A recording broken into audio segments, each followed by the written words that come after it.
তো সকাল সকাল ঘরদোর ঝাড়ু দিয়ে হাত মুখ ধুয়ে চলে এসেছি রান্নাঘরে। আর সকালবেলাটা এতটাই ব্যস্ত থাকি যে চুল আঁচড়ানোরও সময় পাই না। জানি আমাকে পাগলের মতোই লাগছে দেখতে, তোমরা কিছু মনে করো না। তো রান্নাঘরে এসে প্রথমে জল গরম করে আমি আমার থাইরয়েডের ওষুধটা খেয়ে নিলাম। তো এবার আমি রান্না বসাবো। যেহেতু হাজব্যান্ডের অফিস থাকে 9টা সাড়ে 9টার মধ্যেই ও বেরিয়ে যায়, সেই জন্য রান্নাটা আমি তাড়াতাড়ি করে নিই সকালবেলা।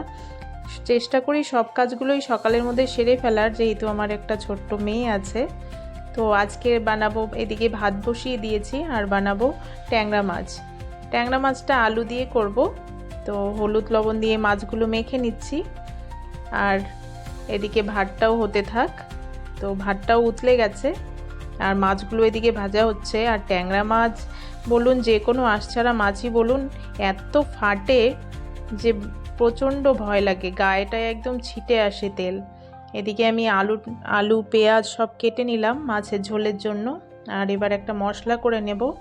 দিয়ে দিয়েছি পেঁয়াজ, কাঁচা লঙ্কা আর জিরে, ধনের গুঁড়ো, হলুদ গুঁড়ো সব কিছু দিয়ে তারপরে একটা পেস্ট বানিয়ে নেব।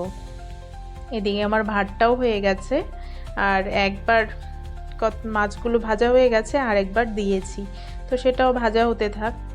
আর সকালে আজকে ব্রেকফাস্টে বানাবো আলুর পরোটা। তো সেই জন্য আলু সেদ্ধ বসিয়ে দিলাম এইদিকে, আর এদিকে মাছের ঝোলটাও ফুটছে। তো ফুটতে থাক, আর আলু সেদ্ধটাও হতে থাকুক। জিয়া আর জিয়ার বাবা আলুর পরোটা খেতে ভীষণ পছন্দ করে, সেই জন্য সপ্তাহে একবার করে আলুর পরোটাটা করা হয় আর কি। এদিকে সব ওদিকে হতে থাক, ততক্ষণে আমি মেয়ের দুধের বোতল ভালো করে ধুয়ে পরিষ্কার করে গরম জল দিয়ে ভিজিয়ে দিলাম, আর গরম জলটাও রেখে দিলাম, ঠান্ডা হলে তারপরে বোতলে ভরবো। ততক্ষণে আমি একটু এই জুসটা বানিয়ে তারপরে খেয়ে নিলাম। এই জুসটা আমি প্রতিদিনই খাই। তো কি দিয়ে বানিয়েছি তোমরা কমেন্ট করে বলো, আমি অবশ্যই বলে দেব যদি তোমরা জানতে চাও। এদিকে আমার রান্নাবান্না সব হয়ে গেছে, দেখো গ্যাস ট্যাস একদম পরিষ্কার করে ফেলেছি। তো সকালবেলাটা যেহেতু আমি প্রচণ্ড ব্যস্ত থাকি রান্নাবান্না নিয়ে, সকালে জলখাবার এগুলো তৈরি নিয়ে, তো সকালবেলাটা জিয়াকে ওর বাবাই সামলায়। তো ঘুম থেকে উঠে পড়েছে, এখন ওর বাবা ব্রাশ করিয়ে দিল, তারপরে এখন চুল বেঁধে দেবে, ক্রিম টিম সব লাগিয়ে দিচ্ছে। আর মেয়েটা চুলে একদম হাত দিতে দেয় না, জানেন তো, চুল ধরলেই চিৎকার করতে থাকে। তো ওর বাবা ওকে রেডি করিয়ে দিক, ততক্ষণে আমি স্নানটা সেরে আসি। তো স্নান সেরে চলে এসেছি, এবার ঠাকুর পুজোটা দিয়ে নিই ফটাফট।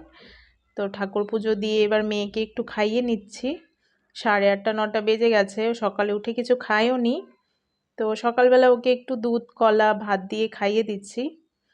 তো এদিকে হাজব্যান্ডও স্নান টান সেরে সব রেডি হয়ে গেছে, ওর জন্য আলুর পরোটা তৈরি করছি, হয়েও গেছে। তো এটা এবার রেডি করে দিই, ও খেতে থাকুক, বাকিগুলো আস্তে আস্তে আমি ভাজতে থাকি, তারপরে দেব। তো একটু বাটার দিয়ে আর আচার দিয়ে দিলাম, ও এটা খেতে থাক। তো আরেকটাও হয়ে গেছে, যাই এবার দিয়ে আসি। তো আলুর পরোটার রেসিপি কেউ যদি জানতে চাও আমাকে কমেন্ট করো, আমি একদিন রেসিপিটা দেখিয়ে দেব। ওর বাবা এবার রেডি হয়ে গেছে, অফিসে বেরোবে। ওই দেখো মেয়েও পিছনে পেছনে বেরিয়ে যাচ্ছে, ও যাবে। প্রতিদিনই বাবার সাথে যাওয়ার জন্য বায়না করে।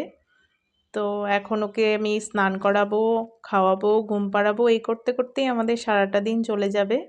তো ভিডিওটি কেমন লাগলো অবশ্যই কমেন্ট করে জানাবে, আর ভালো লাগলে লাইক কমেন্ট শেয়ার করে দেবে। দেখা হচ্ছে আরও নতুন একটি ভিডিওতে। টাটা।